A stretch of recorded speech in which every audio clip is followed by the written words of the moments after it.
Kita bergeser ke informasi lain, saudara. Seorang jurnalis media online di Banjarbaru, Kalimantan Selatan ditemukan tewas di tepi jalan kawasan Gunung Kupang. Prajurit TNI berpangkat Kelasi 1 diduga jadi pelaku pembunuhan.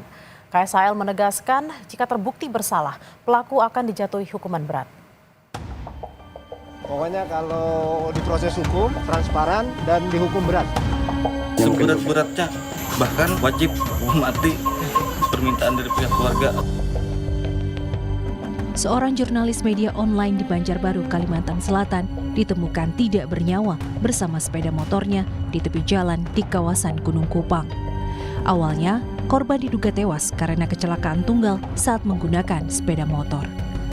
Namun Detasemen Polisi Militer Lanal Balikpapan segera mengonfirmasi anggotanya terlibat pembunuhan jurnalis perempuan itu. Terduga pelaku berpangkat Kelasi 1 dengan inisial J sudah ditahan Polisi Militer Angkatan Laut Lanal Balikpapan.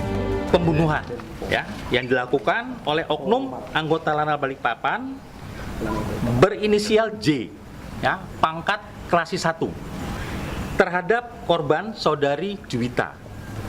Tuh, ini masih dalam proses pendalaman penyidikan, jadi kami mohon kesabaran rekan-rekan, nanti perkembangan selanjutnya akan kami sampaikan. Kepala Staf TNI Angkatan Laut Laksamana Muda Ali pun merespons. KSAL menegaskan jika terbukti bersalah, pelaku akan dijatuhi hukuman berat. Ketika ditanya bentuk hukuman berat yang bakal dijatuhkan, KSAL bilang pengadilan yang berwenang menentukan. Oh ya, pokoknya kalau diproses hukum, transparan, dan dihukum berat. Hukum berat. Ya, nanti kan pengadilan yang menentukan. Kapolda Kalimantan Selatan mengaku masih mengumpulkan bukti dan akan berkoordinasi dengan TNI AL sebelum hasil penyelidikan diungkap ke publik. Mari kita koordinasi dulu, kita koordinasikan semuanya, karena kita masih mengumpulkan alat bukti dulu. Nanti kalau sudah terbukti semuanya sudah lengkap, alat buktinya lengkap, kita tes sendiri nanti sama-sama. Kapuspen TNI Brigjen Kristome Sianturi menegaskan TNI akan membantu Polri dalam penyidikan kasus pembunuhan ini melalui POM AL, termasuk mendalami motif pelaku. Masalah di Banjar ini, informasi terakhir yang kami dapat bahwa saat ini sedang diadakan penyelidikan dan penyidikan. Apakah betul Kelasi J itu adalah pelakunya? Karena ini sifatnya baru informasi dari pihak keluarga. Karena ternyata si Kelasi J ini adalah pacar dari korban. Nah gitu ya. Nanti kita lihat apakah betul. Karena informasi yang kita dapat juga bahwa Kelasi J ini sejak tanggal 17 Maret sampai hari ini dia ada di satuannya. Kan ya, kalau memang terbukti memang dia pelakunya, ya nggak ada ampun. Tadi yang sebentar komen tadi dari Panglima itu kan hukum seberat-beratnya. Nyawa dibayar dengan nyawa. Itulah yang menjadi tuntutan keluarga korban jurnalis Juwita.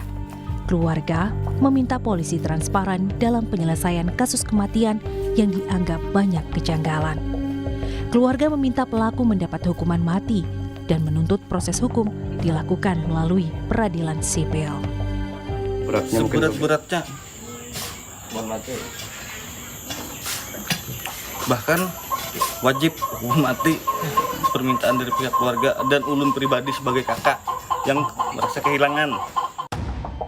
Jasad Juwita, jurnalis di Banjarbaru, Kalimantan Selatan, ditemukan Sabtu 22 Maret 2025 sekitar pukul 3 sore waktu Indonesia Tengah di kawasan Gunung Kupang, Kota Banjarbaru.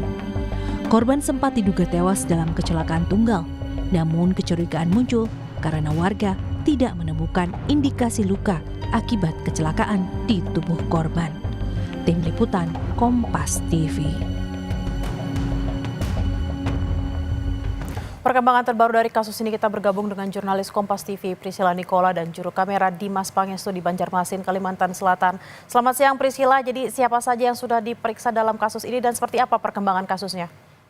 Ya, selamat siang Bella dan juga saudara. Sejauh ini sejumlah bukti dan petunjuk telah dikumpulkan pihak kepolisian terkait kasus pembunuhan jurnalis perempuan di Kota Banjarbaru yang diduga dilakukan oleh anggota TNI Angkatan Laut di Balikpapan yang berpangkat Klasi 1 berinisial J. Polisi sendiri sudah memeriksa 5 orang saksi, di mana kami masih belum mengetahui siapa saja 5 orang saksi tersebut yang sudah diperiksa oleh pihak kepolisian, dan ini juga belum termasuk terduga pelaku J yang dilakukan penyelidikan di Polisi Militer Angkatan Laut Balikpapan. Saat ini kepolisian sendiri masih berkoordinasi dengan polisi militer, saudara, untuk menyerahkan berkas dan juga alat bukti yang sudah berhasil dikumpulkan terkait dengan kasus pembunuhan jurnalis perempuan asal Kota Banjarbaru ini. Untuk informasi lebih lanjutnya, saudara, kita ada cuplikan wawancara bersama dengan Kapolres Kota Banjarbaru. Kami akan berkoordinasi dengan POM AL. Rencananya nanti ya kalau besok kita akan koordinasi. Saksi sudah sekitar 5. Termasuk terduga ini? Belum. Posisi terduga ini di sini? Ya mungkin kalian lebih tahu lah itu. Karena kan kita kalau kita ada batasan-batasan. Ya, saudara, Kepala Staf Angkatan Laut KSAL Laksamana TNI Muhammad Ali juga buka suara terkait anggota TNI Angkatan Laut berinisial J ini yang terlibat dengan pembunuhan jurnalis wanita di Kalimantan Selatan ini. Ali memastikan bahwa proses hukum ini harus berjalan dan berlangsung secara transparan, dan jika terbukti maka akan dihukum dengan seberat-beratnya. Pernyataan ini juga senada dengan pernyataan Kepala Pusat Penerangan TNI Indonesia, Brigjen Christomei Sianturi, yang menyebutkan bahwa jika terduga pelaku J ini memang terbukti bersalah, maka akan dijatuhkan hukuman seberat-beratnya dan sesuai dengan kewenangan pengadilan. Pihak keluarga sendiri juga menyatakan bahwa meminta transparansi dalam penyidikan kasus ini dan berharap bahwa nyawa dibayar dengan nyawa, di mana artinya pihak keluarga sendiri meminta hukuman seberat-beratnya, yaitu hukuman mati yang untuk terduga pelaku J ini, dan meminta bahwa kasus ini diminta di peradilan sipil, bukan di peradilan militer, saudara. Baik, kita akan nantikan bersama seperti apa kelanjutan dari kasus ini. Terima kasih jurnalis Kompas TV Priscilla Nicola dan juru kamera Dimas Pangestu. Selamat bertugas kembali. Informasi usai jeda, Saudara, Menteri Perhubungan